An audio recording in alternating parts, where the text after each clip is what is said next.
آپ سے شروع ہوئی. اس نظریے کے سب سے بڑے فائننسر جو ہیں وہ سعودی عرب ہیں، اسی کے اثر سے کویت ہے، دبئی ہے، ابو دھابی ہیں.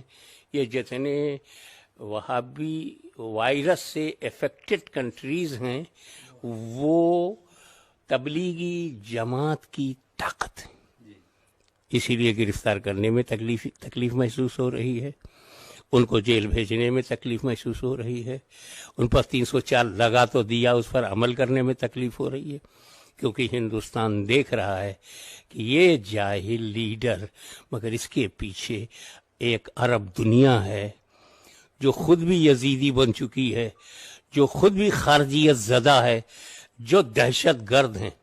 یہی وجہ ہے کہ دنیا میں جتنے بھی آتنکوادی ہیں، جتنے بھی ٹیررسٹ ہیں، جو مسلمان بن کر دہشت گردی کرتے ہیں، جو مسلمان بن کر کے بے گناہوں کو قتل کرتے ہیں، لشکر طیبہ ہے، حزب المجاہدین ہے، طالبان ہیں، القاعدہ ہیں، یہ سب کے سب وہابی وچار دھارا کے ہیں.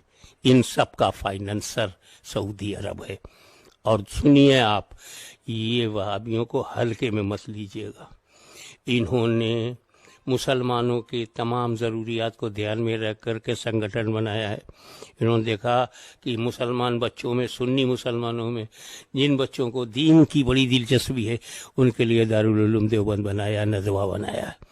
انہوں نے دیکھا کہ سنی مسلمانوں میں جن بچوں میں روزہ نماز کا بڑا ذوق و شوق ہے، ان کے لیے تبلیغی جماعت بنایا.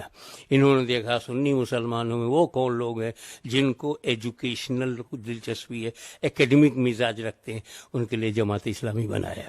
کون شرپسند ہے، فسادی ہے، ان کے لیے انہوں نے سیمی بنا دیا ہے، حزب المجاہدین بنا دیا ہے، لشکر طیبہ بنا دیا ہے. جس مزاج کا جس کو پاتے ہیں اس مزاج کی ایک آرگنائزیشن بنا دیتے ہیں.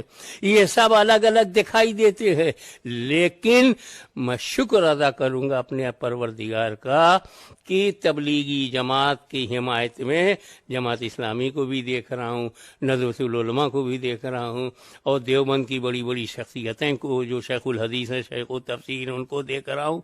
معلوم ہوا الکفر و ملت الواحدہ کی بہترین مثال جو ہے آج ہمارے سامنے آ گئی ہے. ہم یہ عرض کر رہے ہیں کہ جڑ کاٹنے سے فتنہ ختم ہوگا، پتیاں کاٹنے سے نہیں. تبلیغیوں کو گرفتار کرنے سے بہتر ہے اس تبلیغی جماعت کی جڑ تک پہنچیے اور وہاں جا کر کے اس جڑ کا خاتمہ کریں، تاکہ نہ کوئی زہریلی پتیاں پیدا ہوں، نہ کوئی زہریلا پھل برآمد ہو.